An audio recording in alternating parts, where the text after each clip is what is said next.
ನಮಸ್ಕಾರ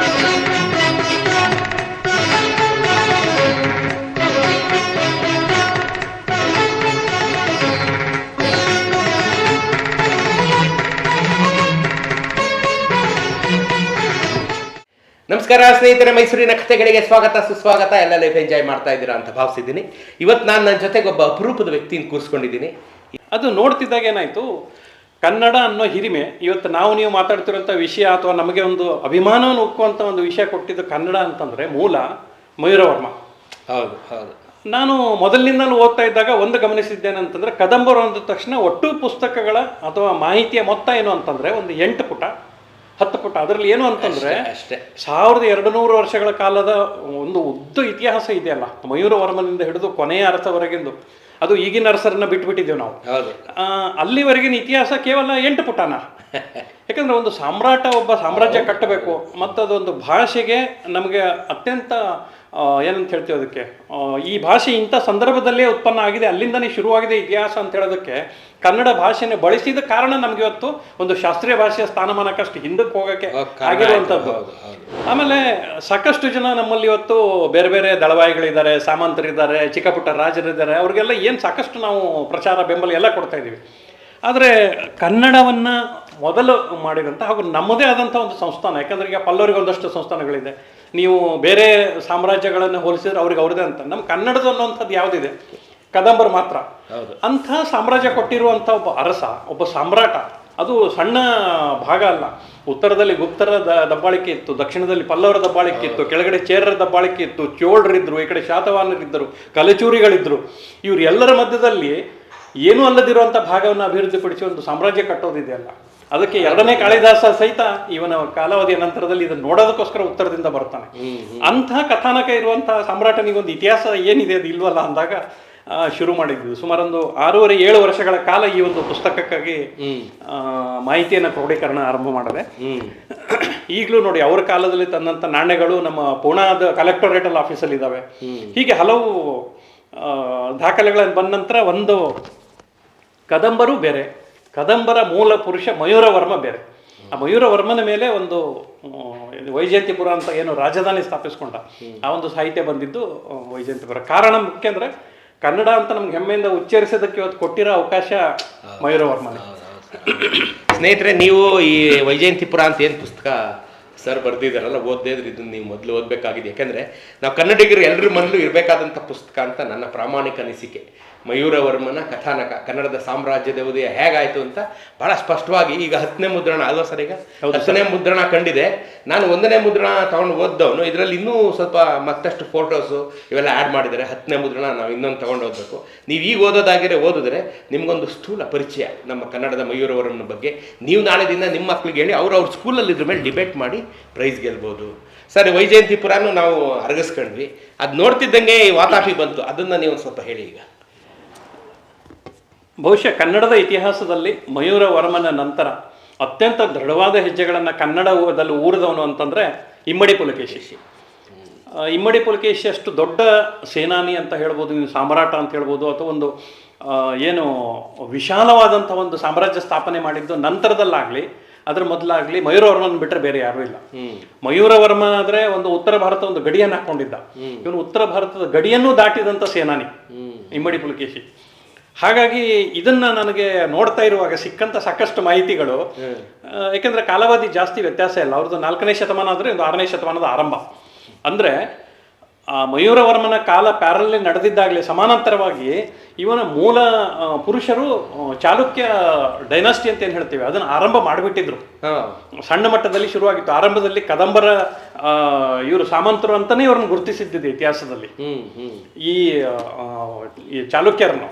ಯಾಕಂತಂದ್ರೆ ಮೊದಲೇ ಏನು ಜಯಸಿಂಹ ಅಂತಿದ್ದಾನೆ ಇದರದ್ದು, ಅವನ ತಂದೆ ಯದುಸಿಂಹ ಅಂತ ಅಂದ್ಬಿಟ್ಟು ನಮ್ಮ ಇತಿಹಾಸವನ್ನು ಎಷ್ಟು ಸುಲಭವಾಗಿ ನಾವು ಗ್ರಹಿಸ್ತೀವಿ ಅಂತಂದ್ರೆ ಇಮ್ಮಡಿ ಪುಲಕೇಶಿ ಮಾತ್ರ ನಮ್ಮ ವಾತಾಪಿಯ ಮುಖ್ಯ ದೊರೆ ಅಂತ ಅಲ್ಲಿಂದನೇ ಶುರು ಅಂತ. ಹಾಗಲ್ಲ, ಅದ್ರ ಹಿಂದೆ 4-5 ತಲೆಮಾರುಗಳ ಒಂದು ಶ್ರಮ ಇದೆ. ಹಾಗೂ ಸಣ್ಣ ಮಟ್ಟದಲ್ಲಿ ಆರಂಭ ಮಾಡಿದಂತ ಒಂದು ಸಂಸ್ಥಾನದ ಒಂದು ಮೂಲ ಏನಿದೆ ಯದುಸಿಂಹ ಅನ್ನೋದ್ರಿಂದ ಶುರುವಾಗುತ್ತೆ. ಆ ಯದುಸಿಂಹ ಅನ್ನೋನ್ ಮಗ ಜಯಸಿಂಹ ಅಂತ ಬರ್ತಾನೆ. ಸೊ ಶ್ರೀವಲ್ಲಭ ಜಯಸಿಂಹ ಅಂತ ಅವರ ಒಂದು ಅಧಿಕೃತವಾದಂಥ ಹೆಸರದು. ಆ ಶ್ರೀವಲ್ಲಭ ಜಯಸಿಂಹನ ನಂತರ ರಣರಾಗ ಅಂತ ಬರ್ತಾನೆ. ರಣರಾಗನಿಗೆ ಅವಕಾಶನೇ ಸಿಗೋದಿಲ್ಲ, ಯಾಕಂತಂದ್ರೆ ಅಷ್ಟು ದೊಡ್ಡ ಸಂಸ್ಥಾನವನ್ನು ತಯಾರು ಮಾಡೋದ್ರಲ್ಲೇ ಶ್ರೀವಲ್ಲಭ ಜಯಸಿಂಹನ ಕಾಲಾವಧಿ ಮುಗಿದೋಗುತ್ತೆ. ರಣರಾಗ ನಂತರ ಕೀರ್ತಿವರ್ಮ ಬರ್ತಾನೆ. ಕೀರ್ತಿವರ್ಮ ಬಹಳ ದೊಡ್ಡ ಶೂರ ಅವನು ಕೂಡ. ಅದಕ್ಕೇನು ಮಾಡ್ತಾರೆ, ಈ ಪಲ್ಲವರನ್ನ ವಿರೋಧಿಸಿ ಇವರು, ಯಾಕಂದ್ರೆ ಪ್ರತಿ ಸಂದರ್ಭದಲ್ಲೂ ಹೋರಾಟ ಇದ್ದದ್ದೇ, ಆವಾಗಲೂ ಕೂಡ ಏನು ಕಡಿಮೆ ಆಗಿರಲಿಲ್ಲ. ಯಾಕಂತಂದ್ರೆ ಒಂದು ಸಾಮ್ರಾಜ್ಯದಲ್ಲಿ ಜನಸಾಮಾನ್ಯರ ಮೇಲೆ ದಬ್ಬಾಳಿಕೆ ಆದಾಗ ಕ್ರಾಂತಿ ಉಂಟಾಗತ್ತೆ. ಅಂಥ ಒಂದು ಕ್ರಾಂತಿಯನ್ನು ಆರಂಭ ಮಾಡಿದವನು ಯದುಸಿಂಹ. ಅದರ ದೊಡ್ಡ ತಲೆಮಾರನ ಅತಿ ದೊಡ್ಡ ಕ್ಯಾನ್ವಾಸ್ ಅನ್ನ ಬೆಳೆಸೋದು ಅಂತಾರಲ್ಲ, ಅದನ್ನ ಬೆಳೆಸಿದವನು ಇಮ್ಮಡಿ ಪುಲಕೇಶಿ. ಇದಕ್ಕೆ ಮೂಲ ಅಂತಂದ್ರೆ ಕೀರ್ತಿವರ್ಮ, ಇವರ ತಂದೆ ಅಂತ. ಆ ಕೀರ್ತಿವರ್ಮ ಏನಂತಂದ್ರೆ ಒಂದು ಸಾಮ್ರಾಜ್ಯದ ಕಲ್ಪನೆಯನ್ನ ಎರಡು ತೀರಗಳಿಗೆ ಬೆಳೆಸಬೇಕು ಅನ್ನುವಂಥ ದೊಡ್ಡ ಆಕಾಂಕ್ಷೆ ಆಗಿದ್ದ ಅವನು.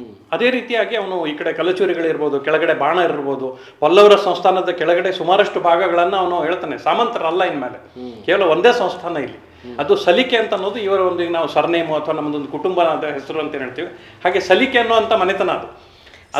ಸಲಿಕೆ ಆ ಸಲಿಕೆ ಇರೋದು ಚಲಿಕೆ ಆಯ್ತು, ಚಾಲುಕ್ಯ ಆಯ್ತು, ಅಪಭ್ರಂಶಗೊಳ್ತಾ ಬರುತ್ತೆ, ಅಥವಾ ಒಂದು ಮಾತಿನಲ್ಲಿ ಇದು ಬೆಳೀತಾ ಬಂದು ಅದು ಚಾಲುಕ್ಯರು ಅಂತ ಆಗತ್ತೆ. ಒಂದು 3-4 ತಲೆಮಾರುಗಳ ಕಳೆ ಹೊತ್ತಿಗೆ ಅದು ಚಾಲುಕ್ಯ ಇದಾಗಂತ ಆಗುತ್ತೆ. ಅಲ್ಲಿಗೆ ಬಹುಶಃ ಇದು ಯದುಸಿಂಹನಿಂದ ಪುಲಕೇಶಿ ಬರೋ ಅದು ಚಾಲುಕ್ಯ ಆಗಿಬಿಟ್ಟಿತ್ತು. ಯಾಕಂದ್ರೆ ನಮಗೆ ರವಿಕೀರ್ತಿಯ ಶಾಸನದಲ್ಲಿ ಅದು ಚಾಲುಕ್ಯರು ಅಂತ ಸಿಕ್ಕಿಬಿಡುತ್ತೆ ನಿಮಗೆ. ಆ ಹೊತ್ತಿಗಿನ ಶಾಸನಗಳಲ್ಲಿ ಅದು ಚಾಲುಕ್ಯ ಡೈನಾಸ್ಟಿ ಅಂತ. ಈಗ ನಿಮ್ಮ ಸಂಶೋಧನೆ ಕಾಲದಲ್ಲಿ ಈಗ ಚಾಲುಕ್ಯ ಹಿಂದೆ ಇನ್ಯಾವ್ದಾರ ಹೆಸರು, ಈ ಸಲಿಕೆ ಆ ಹೆಸರು ಏನಾದ್ರು ತಾವು ಕಂಡಿದ್ದುಂಟಾ ಶಾಸನ? ಇಲ್ಲ, ಇದಕ್ಕೆ ಮುಂಚೆ ಇಲ್ಲ. ಇವರ ಏನು ಯದುಸಿಂಹ ಮತ್ತು ಶ್ರೀವಲ್ಲಭ ಜಯಸಿಂಹ ಬರ್ತಾರಲ್ಲ, ಅವರ ಕಾಲದಲ್ಲಿ ಸಲಿಕೆ ಅಂತ ಇತ್ತಿದ್ರು. ಯಾಕಂದ್ರೆ ಅವ್ರಿಗಿದ್ದಂತ ಒಂದು ಗುರುಗಳು ಇದಕ್ಕಿಂತ ಒಂದು ಪ್ರೇರಣೆ ಕೊಡ್ತಾರಲ್ಲ, ಇಲ್ಲ ನಾವೇ ಯಾಕೆ ಸಾಮಂತರಾಗಿರ್ಬೇಕು ಪಲ್ಲವ್ರದ್ದು. ಯಾಕಂದ್ರೆ ಪಲ್ಲವ್ರು ಏನೇ ಅಂತಂದ್ರು, ದಕ್ಷಿಣ ಕಾಶಿ ಮತ್ತು ದಕ್ಷಿಣದ ಅತಿ ದೊಡ್ಡ ವಿದ್ಯಾಸಂಸ್ಥಾನ ಅವಾಗ ಕಾಂಚೀಪುರ, ಅಲ್ಲಿ ಹಿಡಿತಾ ಇದ್ದಂಥ ಬಹಳ ದೊಡ್ಡ ಸಾಮ್ರಾಜ್ಯ ಅವ್ರದ್ದು. ಅವರ ಜೊತೆಗೆ ಏನಂತಂದ್ರೆ ದಕ್ಷಿಣದ ಒಂದು ಚೋಳರು ಚೇರರು ಅಂತ ಒಗ್ಗಟ್ಟಾಗಿದ್ರು ಅವರು. ಹಾಗಾಗಿ ಏನೇ ಯುದ್ಧ ಏನೇ ಅಂತಂದ್ರು ಅವರು ಎಲ್ಲರೂ ಒಟ್ಟಾಗ್ಬಿಡ್ತಾ ಇದ್ರು ಕೆಳಗೆ. ಮೇಲ್ಗಡೆ ಬಂದ್ರೆ ಗುಪ್ತರು, ಇಂಥ ದೊಡ್ಡ ಡೈನಾಸ್ಟಿಗಳು. ಈ ಮಧ್ಯದಲ್ಲಿ ಈ ಕಡೆ ಶಾತವಾಹನರು ಬರ್ತಾರೆ, ಪೂರ್ವದಿಂದ ಮಾಳವರು ಬರ್ತಾರೆ, ಇನ್ನೊಬ್ರು ಭೋಜರು ಬರ್ತಾರೆ, ಈ ಕಳಿಂಗರು ಬರ್ತಾರೆ, ಆಮೇಲೆ ಕಲಚೂರಿಗಳು ಬರ್ತಾರೆ, ಈ ಕಡೆ ಬಾಂಡ್ರಿದ್ದಾರೆ. ಈ ಮಧ್ಯ ಭಾರತದ ಭಾಗನ ಎಲ್ಲರೂ ದಾಳಿ ಮಾಡೋರು. ಸ್ವತಂತ್ರ ಸಾಮ್ರಾಜ್ಯ ಅನ್ನೋದೇನಿಲ್ಲ, ಅದನ್ನು ಮುರಿದವನು ಮೊದಲು ವೈಜಯಂತಿಪುರದ ನಮ್ಮ ಮಯೂರವರ್ಮ. ಅದರ ನಂತರ ಅತಿ ದೊಡ್ಡ ಹಿಡಿತ ಸಾಧಿಸಿದ್ದು ನಮ್ಮ ವಾತಾಪಿ. ಇದು ಸರ್, ನಾನು ಮೊನ್ನೆ ಅದೇ ಕಂಚಿಗೆ ಹೋಗಿದ್ದೆ. ಈ ಕಂಚಿಗೆ ಹೋಗಿ ವಾಪಸ್ ಬರ್ಬೇಕಾದ್ರೆ ನಾವು ಏನು ಯೋಚನೆ ಮಾಡುದು ಅಂತಂದ್ರೆ, ಕಂಚಿಯಿಂದ ಬಾದಾಮಿಗೆ ಆಲ್ಮೋಸ್ಟ್ 800-900 ಕಿಲೋಮೀಟರ್. ಹೌದೌದು. Can we imagine like 900 kilometre journey. ಇವತ್ತೇ ಕಾರಲ್ಲೇ ನಮ್ಗೆ ಏನು ಯುದ್ಧ ಇಲ್ಲ ಸರ್, ಬರೀ ಕಾರಲ್ಲಿ ಹೋದ್ರೆ ಇವ್ರು ಹೆಂಗೆ ಇದು ಮಾಡಿದ್ರು? ಇಲ್ಲ, ಬಹಳ ದೊಡ್ಡ ಇದು ಸರ್. ಇದರಲ್ಲಿ ವಿಶೇಷವಾಗಿ ಏನಂತಂದ್ರೆ, ಇಮ್ಮಡಿ ಪುಲಕೇಶಿಯ ಕಾಲದಲ್ಲಿ, ಅದಕ್ಕಿಂತ ಮುಂಚೆ ನಿಮ್ಗೆ ವೈಜಯಂತಿಪುರ ಹೋದಾಗ ನಾನೊಂದು ನಕ್ಷೆನ ಕೊಟ್ಟಿದ್ದೇನೆ, ದಯವಿಟ್ಟು ಓದೋಗರು ಗಮನಿಸಬೇಕದನ್ನ. ಹೇಗೆ ಇವರು ಆ ಸಂದರ್ಭದಲ್ಲಿ ಅಂಥ ಒಂದು ಪ್ರಯಾಣ, ಯಾಕಂದ್ರೆ ಯೋಜನೆಗಳ ಲೆಕ್ಕದಲ್ಲಿ ಹೇಳ್ತಾ ಇದ್ರು. ಒಂದು ಯೋಜನೆ ಅಂದ್ರೆ ಸುಮಾರು ಈಗಿನ 15 ಕಿಲೋಮೀಟರ್. ಎಷ್ಟು ಯೋಜನೆಗಳನ್ನು ಕ್ರಮಿಸಬಹುದು ದಿನಕ್ಕೆ? ಅವರ ಲೆಕ್ಕದಲ್ಲಿ ಏನು ಅಂತಂದ್ರೆ, ದಿನಕ್ಕೆ ಏನಿಲ್ಲ ಅಂದ್ರೆ 2-3 ಯೋಜನೆ ಹೋಗ್ಲೇಬೇಕು. ಅದು 45-60 ಕಿಲೋಮೀಟರ್ 4 ಯೋಜನೆ. ಈ ವೇಗವಾಹಿಗಳು ಅಂತಿದ್ರು ಅವಾಗ, ಅವರೆಲ್ಲ ದಿನಕ್ಕೆ 12 ಯೋಜನೆ ಕ್ರಮಿಸ್ತಿದ್ರಂತೆ ಕುದುರೆ ಮೇಲೆ. ಅಂದ್ರೆ ಅವರು ಸುದ್ದಿ ಕೊಡೋದೇ ಅವ್ರ ಕೆಲಸ, ಯೋಗವಾಹಿಗಳವರು, ವೇಗವಾಹಿಗಳು. 200 ಕಿಲೋಮೀಟರ್ ಹತ್ರ ದಿನಕ್ಕೆ ಕುದುರೆ ಮೇಲೆ ಅಷ್ಟು ಕ್ರಮಿಸ್ತಿದ್ರಂತೆ. ಇನ್ನು ಕೆಲವರು ಜೋಡು ಕುದುರೆ ವೇಗವಾಹಿಗಳು ಅಂತ ಇರ್ತಾರೆ. ಅವ್ರಿಗೇನಂದ್ರೆ ಒಂದು ಕುದುರೆಗೆ ಸಾಕಾಗೋದಿಲ್ಲ, ಕುದುರೆಗೆ ಸುಸ್ತಾಗತ್ತೆ ಅಂತ ಇನ್ನೊಂದು ಕುದುರೆ ಮಧ್ಯದಲ್ಲಿ ತಗೊಂಡು 2ನೇ ಕುದುರೆ ತಗೊಂಡು ಹೋಗ್ಲೇಬೇಕು ಅಂತ ಹೋಗ್ಬೇಕು ಸುದ್ದಿ ಮುಟ್ಸೋದಕ್ಕೆ. ಅಂತ ಒಂದು ಯೋಜನೆಗಳಿದ್ದಂತ ಸಂದರ್ಭ ಅದು. ಮತ್ತೆ ಮಾಹಿತಿ ಇಲ್ಲ, ಬರೀ ದಿಕ್ಕಿನ ಮೇಲೆ ಸ್ಥಳಗಳನ್ನ ಗುರುತಿಸಿ ನೆನ್ಪಿಟ್ಕೊಳ್ಬೇಕು. ಈಗ ನಂಗೆ ಗೂಗಲ್ ಮ್ಯಾಪ್ ಇರಲಿಲ್ಲ, ಕಾಂಚೀಪುರಂ ಅಂತ ಕೇಳಿದಾರೆ, ನೋಡಿದವ್ರು ಯಾರು ಇರಲಿಲ್ಲ. ಸೊ ಹಾಗಾಗಿ ಅಲ್ಲಿಗೆ ಹೋಗ್ಬೇಕು ಅಂತಂದಾಗ ಅವರು ಯೋಜನೆ ರೂಪಿಸ್ತಾರೆ. ನಾವು ಕೆಳಗಡೆ ಭಾಗಕ್ಕೆ ಹೋಗ್ತಾ ಇದ್ದೀವಿ, ನೀರಿನ ಸೌಲಭ್ಯ ಇರುವಂತ ದಾರಿಗುಂಟ ಹೋಗ್ಬೇಕು, ಜನವಸತಿ ಇರುವಂತ ದಾರಿಗುಂಟ ಹೋಗ್ಬೇಕು. ಯಾಕಂದ್ರೆ ದಾರಿಯೋಕರು, ಕಳ್ಳಕಾಕರು, ಪ್ರಾಣಿಗಳು, ಆಮೇಲೆ ಹಲವಾರು ಸಣ್ಣ ಪುಟ್ಟ ಈ ದಂಗೆಕೋರು, ಈ ದಾಳಿ ಸಾಮಾನ್ಯವಾಗಿದ್ದಂತ ಸ್ಥಿತಿ ಅವಾಗಿನದು. ಯಾರು ಬೇಕಾದ್ರೂ ಯಾರನ್ನ ಬೇಕಾದ್ರೂ ಹೊಡೆದು ಬಿಡ್ತಾ ಇದ್ರು. ಯಾಕಂದ್ರೆ ಕಾನೂನು ಅನ್ನೋದು ಇರಲೇ ಇಲ್ಲ. ದಾಳಿ ಅನ್ನೋದು ಸಹಜ ಆಗಿತ್ತು, ಆಕ್ರಮಣ ಮಾಡೋದು, ಕಿತ್ಕೊಳ್ಳೋದು ಅಂತ ಬಹಳ ಸಹಜವಾಗ. ಎಲ್ಲಿ ಮತ್ತೆ ನಮಗಿನ್ನೂ ಅರಮನೆ ಸಂಸ್ಕೃತಿ ಬಂದಿರದಿದ್ದಂತ ಕಾಲದ್ದು. ನಾವು ಅನ್ಕೊಳ್ತೀವಿ ರಾಜರು ಅಂದ ತಕ್ಷಣ ಅರಮನೆ ಇತ್ತು ಅಂತ. ಚಾಲುಕ್ಯರ ಕಾಲದಲ್ಲಾಗ್ಲಿ ಮಯೂರವರ್ಮನ ಕಾಲದಾಗ್ಲಿ ಅರಮನೆ ಸಂಸ್ಕೃತಿ ಕಾಲಿಟ್ಟಿರ್ಲಿಲ್ಲ ಇನ್ನು. ಈ ದೊಡ್ಡ ಕೋಟೆ ಅರಮನೆ ಸಂಸ್ಕೃತಿ ಉತ್ತರ ಭಾರತದಿಂದ ಬಂದಿರೋದು. ಮೊಘಲರ ಆಕ್ರಮಣದ ನಂತರ ಕೋಟೆಗಳ ಸಂಸ್ಕೃತಿ ಆರಂಭವಾಗಿದ್ದು. ಅದ್ರ ಮುಂಚೆ ಕೋಟೆಗಳಿಲ್ಲ, ರಾಜವಾಡೆಗಳಿತ್ತು. ಅಲ್ಲಿ ಸ್ವಲ್ಪ ಸುರಕ್ಷತೆ ಅವ್ರಿಗಿರ್ತಿತ್ತು, ಇವ್ರಿಗೆ ಎಲ್ಲಿ ಸುರಕ್ಷತೆ? ಹಾಗಾಗಿ ಅವ್ರು ಯೋಚನೆ ಮಾಡ್ತಾರೆ, ಈಗ ಬಂದು ಕೆಳಗಡೆ ಸೊ ಇಲ್ಲಿಂದ ನಾವು ಎಡಕ್ಕೆ ಸರಿಬೇಕು, ಯಾಕಂದ್ರೆ ದಿಕ್ಕುಗಳು ಒಂದು ಪಶ್ಚಿಮ ಇನ್ನೊಂದು ಪೂರ್ವ. ಕಾಂಚೀಪುರ ಬಂದ್ಬಿಟ್ಟು ಪೂರ್ವ ತೀರದಲ್ಲಿದೆ, ಇವ್ರು ಇರೋದು ಪಶ್ಚಿಮ ತೀರದಲ್ಲಿ. ತೀರ ಕೆಳಗೆ ಬಿಟ್ರೆ ಸಮುದ್ರಕ್ಕೆ ಹೋಗ್ಬಿಡ್ತಾರೆ, ಕರಾವಳಿ ಬರುತ್ತೆ. ಅಂತ ಸಂದರ್ಭದಲ್ಲಿ ದಿನಕ್ಕೆ ಇಷ್ಟಿಷ್ಟು ಅಂತೇಳಿ ಅವರು ಕ್ರಮೇಣ ದಾರಿಯನ್ನು ಕ್ರಮಿಸ್ತಾರೆ. ಅದಕ್ಕೊಂದು ಅಂದಾಜು ನಕ್ಷೆ ಕೊಟ್ಟಿದ್ದೀನಿ, ಎಷ್ಟು ಸುಲಭವಾದಂಥ ದಾರಿ ಹಿಡಿದಿರ್ಬೋದು ಅಂತ. ಹೀಗೆ ಇವರು ಕೂಡ ಯುದ್ಧಕ್ಕೆ ಬಂದಾಗ ಇಮ್ಮಡಿ ಪುಲಕೇಶಿಯದ ಒಂದು ಇದನ್ನ ಹಾಕ್ತಾರೆ. ಆದ್ರೆ ನಿಜವಾಗಿ ಏನಂತಂದ್ರೆ ಇಮ್ಮಡಿ ಪುಲಕೇಶಿಯ ಕಾಲದಲ್ಲಿ ಅವನ ಯುದ್ಧದ ಸ್ಟ್ರಾಟಜಿ ಪ್ರಕಾರ ಕಾಂಚೀಪುರವಾಗಿ ನೇರವಾದ ಲಗ್ಗೆ ಇಡೋದೇ ಇಲ್ಲ ಅವನು. ಯಾಕಂತಂದ್ರೆ ಅವ್ರದ್ದೊಂದು ಏನು ಇಮ್ಮಡಿ ಪುಲಕೇಶಿಯ ಹೇಳ್ತಾನೋ, ಇಮ್ಮಡಿ ಪುಲಕೇಶಿನ ಹೇಗೆ ಗುರುತ ಮಾಡಬೇಕು ಅಂದ್ರೆ ಇಮ್ಮಡಿ ಪುಲಕೇಶಿಯ ವೇಗವೇ ಇಮ್ಮಡಿ ಪುಲಕೇಶಿಯ ಗುರುತು. ಅದಕ್ಕೆ ಹೇಳ್ತಾನೆ ಇಲ್ಲಿ ಬರ್ತಾನೆ ಅಂತಂದ್ರೆ ಅವ್ನು ಇನ್ನು ಬೇರೆ ಎಲ್ಲೋ ಕಡೆ ಯುದ್ಧ ಮಾಡ್ತಿರ್ತಾನೆ. ಅದಕ್ಕೋಸ್ಕರ ಏನ್ ಮಾಡ್ತಾನೆ, ಒಂದು ತಂಡನ ಅವನು ಈ ಕಡೆ ಎಲ್ಲ ಗೆದ್ದು ಬಿಟ್ಟಿರ್ತಾನೆ, ಮಾಳವರನ್ನ ಗೆದ್ದಿರ್ತಾನೆ, ಸೌರಾಷ್ಟ್ರ ಕಡೆ ಹೋಗಿರ್ತಾನೆ. ಈಗ ಭೃಗುಕಚ್ಚ ಅಂತಿದೆ ಅಲ್ಲಿ, ಆಮೇಲೆ ನಾವು ಈಗಿನ ನವಸಾರಿಕಾ ಅಂತ ಏನ್ ಹೇಳ್ತೀವಿ ಅದಕ್ಕೆ ನವಸಾರಿ ಅಂತ ಹೇಳ್ತೀವಿ, ಅದು ನವಸಾರಿಕಾ ಅಂತ ಇದ್ರು. ರೇವತಿ ದ್ವೀಪ, ಆಮೇಲೆ ಈ ಅಜಂತ ಎಲ್ಲೋರದ ಗುಹೆಗಳಲ್ಲಿ ಅವನ ಬಗ್ಗೆ ಚಿತ್ರಗಳಿದೆ, ಆ ಭಾಗವನ್ನ ರತ್ನಾಗಿರಿಗೆ ಮಹಾತೀರ್ಥ ಅಂತ ಇದ್ರು. ಇವೆಲ್ಲ ಗೆದ್ದ ಮೇಲೆ ಬಂದ್ಬಿಟ್ಟಿರ್ತಾನೆ, ಮಾಳವರನ್ನ ಭೋಜರ್ನ ಎಲ್ಲ ಸೋಲ್ಸ್ಬಿಟ್ಟಿರ್ತಾನೆ. ಮತ್ತು ಮುಖ್ಯವಾಗಿ ಗೋವಾದಿಂದ ರತ್ನಾಗಿರಿ ಹಾಗೂ ಮೇಲ್ಗಡೆ ಭಾಗದಲ್ಲಿ ಏನಿದೆ ಭೋಜರ್ ಇರ್ತಾರೆ. ಭೋಜರ್ ಬಹಳ ಪ್ರಸಿದ್ಧವಾದಂತ ಸಮುದ್ರ ವ್ಯಾಪಾರಿಗಳು. ಅವರು ಹೆಚ್ಚಿನ ಯುದ್ಧಕ್ಕೆ ಒತ್ತು ಕೊಟ್ಟಿರೋದಿಲ್ಲ, ಯಾವ ರಾಜ ಬಂದ ಅವನಿಗೆ ಸರೆಂಡರ್ ಆಗಿಬಿಡ್ತಿರ್ತಾರೆ, ಬಿಸ್ನೆಸ್ ಆಗ್ಬೇಕು ಅವನಿಗೆ. ಸೊ ಹಾಗೆ ಅಲ್ಲಿಂದ ಮಾಡ್ಕೊಂಡು ಇವನು ಈಚೆ ಅಲ್ಲಿಂದ ಮಂಗಳಾಪುರಂ ಅಂದ್ರೆ ನಮ್ಮ ಈಗಿನ ಮಂಗಳೂರು ಅಲ್ಲಿವರೆಗಿನ ಕರಾವಳಿವರೆಗೆ ಇದು ಮಾಡ್ಕೊಂಡು ಬಂದಿರ್ತಾನೆ. ಅದನ್ನು ನೀವು ಹೇಳಿದ್ರಿ ಆಡುಪರು ಯಾರ ಜೊತೆ ಹೋದ್ರು. ನೀವು ಭಾರತ ಇತಿಹಾಸದಲ್ಲಿ ನೋಡಿದ್ರೆ 1200 ವರ್ಷಗಳ ಕಾಲ ಯುದ್ಧನೇ ಮಾಡದಂತೆ ರಾಜ ಮಾಡದಂತವ್ರು ಆಳುಪರು. ಅದ್ರ ಬಗ್ಗೆ ಹಾಕಿದ್ದೀನಿ ನಾನು. ಅಂದ್ರೆ ಆಮೇಲೆ ನೀವು ಅದು ಬರ್ದಿದ್ದೀರಿ, ತುಂಬಾ ಲಾಂಗೆಸ್ಟ್ ಸರ್ವೈವಲ್ ಅವರು. ಹೌದು, ಯಾಕಂದ್ರೆ 14ನೇ ನಮ್ಮ ಏನ್ 1400ನೇ ಇಸ್ವಿ ಅಂತಿಲ್ಲ, ಅಲ್ಲಿವರೆಗೆ ಅವರ ಕೊನೆಯ ತಲೆಮಾರಿನ ದಾಖಲೆ ಇದೆ ನಮ್ಮ ಹತ್ರ. ಅಲ್ಲಿಗೆ 1200 ವರ್ಷ. ಅಂದ್ರೆ ಕೇವಲ ಯುದ್ಧ ಮಾತ್ರ ಅಲ್ಲ, ರಾಜ್ಯ ಆಳೋದಕ್ಕೆ ಬುದ್ಧಿವಂತಿಕೆ ಹೇಗೆ ಈ ಭೋಜರಿಗೂ ಮತ್ತೆ ಆಳುಪುರ ಆ ಥರದವರು. ಹಾಗೆ ಅವನು ಏನ್ ಮಾಡ್ತಾನೆ, ಈ ಪೂರ್ವದಲ್ಲಿ ಕಳಿಂಗರು ಮತ್ತೆ ಕಟಗಿ ಇದನ್ನೇನ್ ಹೇಳ್ತೀವಿ ಈಗ ವಿದಿಶಾ ಅಂತ ಹೇಳ್ತಾರೆ, ಹಾಗೆ ವಿಶಾಖಪಟ್ಟಣಂಗೆ ವಿಶಾಖ ಅಂತ ಹೇಳ್ತಾ ಇದ್ರು, ವೆಂಗಿ, ಶ್ರೀಶೈಲ, ಈ ಭಾಗಗಳನ್ನು ಗೆಲ್ಲೋದಕ್ಕೆ ಒಂದು ಏನ್ ಸೇನೆ ತಗೊಂಡು ಹೋಗಿರ್ತಾನಲ್ಲ, ಅಲ್ಲಿ ಅಮಾತ್ಯರ ಜೊತೆಲಿ ಚರ್ಚೆ ಬಂದಾಗ ಹೇಳ್ತಾನೆ ಹೆಚ್ಚಿನ ಭಾಗ ಪೂರ್ವದಿಂದ ಪಶ್ಚಿಮ ಇನ್ಯಾರು ದಾಟಂಗೆ ಇಲ್ಲ ನಮ್ಮನ್ ಬಿಟ್ರೆ, ಕೆಳಗಡೆ ಹೋಗೋನು ಮೇಲ್ಗಡೆ ಹೋಗೋನು ನಮ್ಮ ಪರ್ಮಿಷನ್ ಬ್ಯಾಂಡ್ ಹಾಕ್ಬಿಟ್ಟಿರ್ತಾನೆ, ಇನ್ನೆಲ್ಲ ಹೋಗ್ಬೇಕು ಅಂತ ಹೇಳ್ತಾನೋ. ಇಲ್ಲ, ಸಾಮ್ರಾಜ್ಯದ ಕೊನೆ ಯಾವಾಗ ಆಗ್ತಂದ್ರೆ ಪೂರಾ ಪಲ್ಲವರನ್ನ ಗೆದ್ದಾಗ ಅಂತ ನಾವು ಪಲ್ಲವರನ್ನ ಗೆಲ್ಲೋದು ಅಂದ್ರೆ ಸಾಮಾನ್ಯ ಅಲ್ಲ, ಯಾಕಂದ್ರೆ ಅಷ್ಟು ದೊಡ್ಡ ದಂಡ ತಗೊಂಡು ಹೇಳ್ತಾನ ಅವನು. ಅದಕ್ಕೆ ಹೇಳ್ತಾನೆ ಇಮ್ಮಡಿಯ ವೇಗವೇ ಇಮ್ಮಡಿ ಗುರುತು. ಈಗಾಗಲೇ ಇಲ್ಲಿ ಸರ್ ಪಲ್ಲವರು ನೀವು ಈಗ ವರ್ಣನೆ ಮಾಡಿರೋಂಗೆ ಅವ್ರೊಂಥರ ಸಾಗರವೇ, ಸಾಗರ. ಹೌದು, ಇವನು ಯಾವ ಅಂದಾಜಲ್ಲಿ ಪಲ್ಲವರನ್ನ ಗೆಲ್ಲೋದಕ್ಕೆ ಹೋಗ್ತಾನೆ ನಮ್ಮ ಪುಲಕೇಶಿ? ಇಲ್ಲ, ಅದಕ್ಕೋಸ್ಕರ ಏನ್ ಮಾಡ್ತಾನೆ ಅವನು, ಮೊದಲು ಪೂರ್ವದಿಂದ ಪಶ್ಚಿಮದವರೆಗೆ ಸಂಪೂರ್ಣ ಸಾಮ್ರಾಜ್ಯ ಬೆಳೆಸಲ್ಲ, ಅಷ್ಟು ದೊಡ್ಡ ಸೈನ್ಯನೂ ಬೆಳೆಸ್ಕೊಡ್ತಾನೆ. ಯಾಕಂದ್ರೆ ಆ ಕಾಲದಲ್ಲಿ ಜನಸಂಖ್ಯೆ ಬಹಳ ಕಡಿಮೆ. ಯಾಕಂದ್ರೆ ನಾವು ಸ್ವತಂತ್ರ ಬಂದಾಗಲೇ ಇದ್ದಿದ್ದ ಆಸ್ಪಾಸ್ ನಾವು 30 ಕೋಟಿ ಜನ ಅಷ್ಟೇ. ಅಂದ್ರೆ 1200 ವರ್ಷಗಳಿಂದ ಎಷ್ಟು ಜನ ಇದ್ದಾರೆ ಇನ್ನು? 100, 200, 400ಗೆ ಒಬ್ಬೊಬ್ಬ ರಾಜ ಇರ್ತಿದ್ದ ಅವಾಗಿನ ಕಾಲದಲ್ಲಿ. 20 ಕಿಲೋಮೀಟರ್ ಆಚೆಗೆ ಇನ್ನೊಬ್ಬ ಸಂಸ್ಥಾನ ಇದೆ ಅಂತ ಗೊತ್ತೇ ಇರ್ತದೆ. ಕಾಲ ಹೋಗಿ ನೋಡಿದಾಗ ಗೊತ್ತಾಗ್ತಾ ಇತ್ತು ಅಲ್ಲೊಬ್ಬನ ದಳವಾಯಿ ಇದ್ದ ಅಂತ. ಇಂಥ ಕಾಲಾವಧಿಯಲ್ಲಿ ಅವನೇನ್ ಮಾಡ್ತಾನೆ, ಅಷ್ಟೂ ಸೈನ್ಯವನ್ನು ತಗೊಂಬಂದು ಎಲ್ಲರಿಗೂ ಅವಕಾಶ ಕೊಡ್ತಾನೆ ತನ್ನ ಸಾಮ್ರಾಜ್ಯದಲ್ಲಿ. ವಾತಾಪಿ ಅನ್ನುವಂಥ ಒಂದು ಇದನ್ನ ಅಗಸ್ತ್ಯ ತೀರ್ಥ ದಂಡೆಯಲ್ಲಿ ಸಾಮ್ರಾಜ್ಯವನ್ನು ಸ್ಥಾಪನೆ ಮಾಡ್ತಾರಲ್ಲ, ಅವಾಗ ಹೇಳ್ತಾನೆ ಅವನು ಜಗತ್ತಿನ ಅಂದ್ರೆ ತಾನು ಗೆದ್ದಂತ ಸಾಮ್ರಾಜ್ಯದ ಭರತ ವರ್ಷದಲ್ಲಿ ಯಾರಿಗೆ ಬೇಕಾದ್ರೂ ಪ್ರವೇಶ ಇದೆ. ಆಯುಧ ಸಂಗ್ರಹ ಮಾಡೋರು ಇರ್ಬೋದು, ಕರ್ಮಚಾರಿಗಳಿರ್ಬೋದು, ಆಡಳಿತ ನಡೆಸೋರು ಇರ್ಬೋದು. ಯಾಕಂದ್ರೆ ರಾಜನಾದವನಿಗೆ ಸಾಮ್ರಾಜ್ಯವನ್ನ ಗೆಲ್ಲೋದಷ್ಟೇ ಕೆಲಸ ಅಲ್ಲ, ಕೊನೆಯ ವ್ಯಕ್ತಿಯವರೆಗೂ ಸಾಮ್ರಾಜ್ಯದ ಸುವಿಧೆಗಳೆಲ್ಲ ಹೋಗ್ಬೇಕು ಅನ್ನೋದು ಬಹಳ ದೊಡ್ಡ ಕನಸಾಗಿರುತ್ತೆ ಅವನು. ಅದಕ್ಕೆ ಹೇಳ್ತಾನೆ ಬರೀ ಯುದ್ಧ ಮಾಡ್ತಾ ಇರೋದೇ ರಾಜನ ಕೆಲಸ ಅಲ್ಲ, ಪ್ರಜೆಗಳನ್ನ ನೋಡ್ಕೊಳ್ಳೋದು ನಮ್ಮ ಕೆಲಸನೇ ಅಲ್ವಾ. ಗೆದ್ದಾಯ್ತೀನಿ ಇನ್ನು ಕೊನೆ ಯುದ್ಧ ಅಂತ ಹೇಳ್ತಾನೆ. ಅದಕ್ಕೇನ್ ಮಾಡ್ತಾನೆ, ಇದೆಲ್ಲ ಸಂಗ್ರಹ ಮಾಡ್ಕೊಳ್ತಾನೆ. ಅಷ್ಟೂ ದೊಡ್ಡ ಸೈನ್ಯನ ಕೆಳಗೆ ನಡೆಸ್ಕೊಂಡು ಹೋಗ್ತಾನೆ. ಅದ್ರ ಜೊತೆಗೆ ಏನಂದ್ರೆ ಅವನೊಂದು ಮುಂಪಡೆಯನ್ನ ರಕ್ಕಸ ಪಡೆ ಅಂತ ಒಂದು ಪಡೆ ಮಾಡ್ಕೊಂಡಿರ್ತಾನೆ. ಅದು ಒಂಥರ ಈಗಿನ ಆತ್ಮಹತ್ಯಾ ದಳ ಇದ್ದಂಗೆ, ಏನಿದ್ರು ಭೇದಿಸ್ಬೇಕು ಹಾಗೆ ಮಾಡಿ ಒಂದು ಡೂ ಆರ್ ಡೈ ಅವರು. ಅದರ ಜೊತೆಗೆ ಇವನು ಸ್ವತಃ ಇನ್ನೊಂದು ಏನಿತ್ತು ಅಂದ್ರೆ, ಬೇರೆ ಸಾಮ್ರಾಟರುಗಳ ಇತಿಹಾಸದಲ್ಲಿ ನೆಲಕ್ಕಿಳಿದು ಕುದುರೆ ಬಿಟ್ಟಿಳಿದು ಯುದ್ಧ ಮಾಡುವಂತ ರಾಜರುಗಳು ಬಹಳ ಕಡಿಮೆ, ನೀವು ಗಮನಿಸಿರ್ಬೋದು. ಇವನು ಹಾಗಲ್ಲ, ಸೈನ್ಯದ ಜೊತೆಗೆ ಸಾಮಾನ್ಯ ಕಾಲ್ದಳದವನಂಗೆ ಇವನು ಎಲ್ಲರಿಗಿಂತ ಮುಂದೆ ನುಗ್ತಾ ಇದ್ದ. ಅಂಥದ್ದೊಂದು ವಿಶೇಷ ವಿರೋಚಿತವಾದಂಥ ಒಂದು ಸೇನಾನಿ ಒಂದು ಇದಿದೆಯಲ್ಲ ಒಂದು, ಅದರ ಕಾರಣದಿಂದ ಏನಾಗುತ್ತೆ, ಇಮ್ಮಡಿ ಪುಲಕೇಶಿ ಅಂದ ತಕ್ಷಣ ಒಂಥರ ರೋಷ ಕೆಚ್ಚು ಇಡೀ ಸೈನ್ಯ ಮೇಲೆ ಬಿದ್ದುಕೊಂಡು ಹೋಗ್ತಾ ಇತ್ತು. ಮಹಾಸಾಗರದಂತ ಅವನು ಹೇಳ್ತಿದ್ನ, ಇನ್ಮೇಲೆ ನಮ್ದು ಸೇನೆ ಅಲ್ಲ ಇದು ಮಹಾಸೇನೆ ಅಂತ ಇದು ಅಂಥದ್ದು ತೊಗೊಂಡು ಹೋಗ್ತಾ ಇದ್ದು. ಮತ್ತೇನ್ ಮಾಡ್ತಾನೆ, ಕ್ರಮೇಣವಾಗಿ ಮತ್ತೊಂದು ನಾವು ಗಮನಿಸ್ತೀವಿ, ಗಜಪಡೆ ಅಂತ ಎಲ್ಲ ಕಡೆ ಬಳಸ್ತಾರೆ.